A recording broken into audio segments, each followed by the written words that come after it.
In this movie, many children fantasize about becoming superheroes gifted with extraordinary abilities like reading minds, moving objects with their thoughts, or seeing the future. This longing for power is especially strong when a child's existence feels limited to monotonous school days and parents who don't understand them. This is the tale of Mitchell, a young boy who was fortunate enough to see those fantasies become a reality. One morning, Mitchell departs from his house earlier than he usually does. He carries 50 euros with the intention of purchasing the most impressive Spider-Man outfit available in the city. But his day begins poorly when the shopkeeper refuses to allow him inside the store. Returning from the shop with nothing, Mitchell arrives at school where the student body is focused on the upcoming Halloween celebration.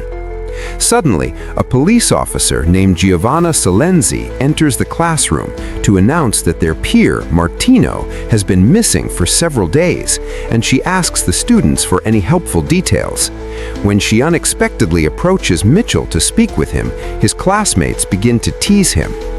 The stress causes Mitchell's nose to bleed, prompting him to abandon his test and seek refuge in a bathroom stall.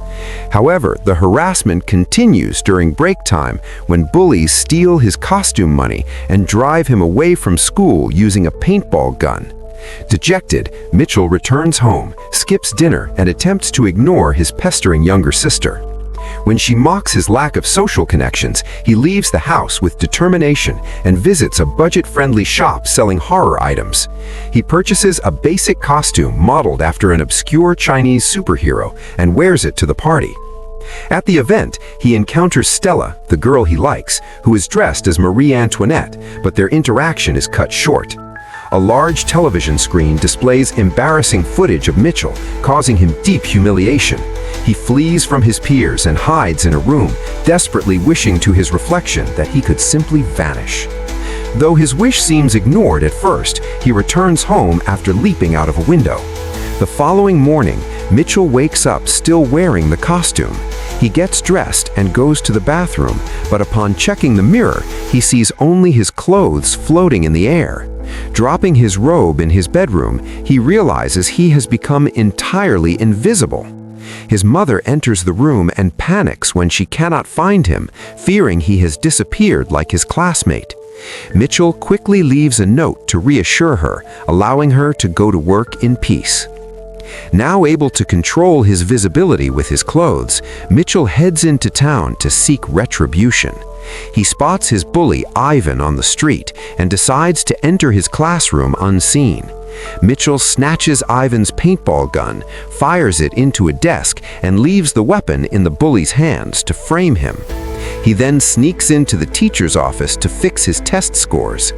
Next, he targets his second harasser during a tennis match, sabotaging his serves, and later terrifying him with a prank involving a tennis ball. Emboldened, Mitchell sneaks into the girls' locker room, but his luck runs out when a thrown towel lands on him, revealing his silhouette. Confused by why his power failed, Mitchell returns home to a disappointed mother. Meanwhile, another student named Brando has vanished. A school psychologist explains to the class that teenage stress is normal, but then speaks directly to Mitchell, causing the boy to begin fading again. Mitchell flees and hides in his room, where his sister eventually discovers his secret. Though initially scared, she becomes thrilled by his gift. Later, Mitchell overhears his mother on the phone mentioning that he is adopted, which sends him spiraling into a state of shock. He flees on his bike to the seaside. At the shore, Stella notices a swing moving on its own and begins talking to the ghost. Mitchell communicates by drawing a smiley face in the sand, and they share a moment together. The next day at school, he sees her drawing that same smiley face. That evening, he visits her window invisibly, and she lets him in. They share a near kiss under a blanket, but Mitchell flees when he starts becoming visible again. Later, while Mitchell is near the gym to see Stella, he witnesses a masked man kidnap her using a sedative. Despite his efforts to intervene, the kidnapper escapes with her.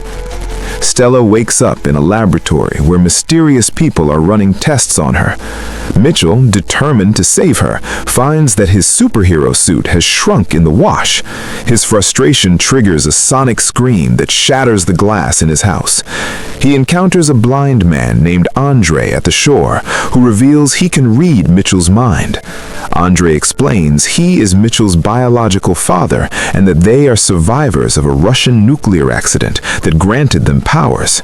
He reveals that Mitchell's biological mother, Elena, had the gift of invisibility but died protecting him from the military. Andre gives Mitchell a professional suit that allows him to control his invisibility. After Andre uses mind-erasing powers on the police, Mitchell returns home with the school psychologist, only to realize the man has a dog bite on his arm from Mitchell's dog. The psychologist admits he is part of the kidnapping ring and threatens Mitchell's friends. Using his new suit, Mitchell becomes invisible and escapes the house after a brief struggle. He recruits his former enemy, Ivan, and they head to a ship where the missing children are being held. On the ship, Ivan creates a distraction while Mitchell sneaks on board. Mitchell finds Stella and the other boys, but they discover an old man is the true leader of the gang. This villain has the power to control minds, which is how he manipulated Stella and the psychologist. The villain sets the ship to self-destruct and flees with Mitchell and Stella in a submarine. He claims Mitchell's real mother is still alive. Mitchell's anger causes the submarine to malfunction, allowing him and Stella to escape and resurface.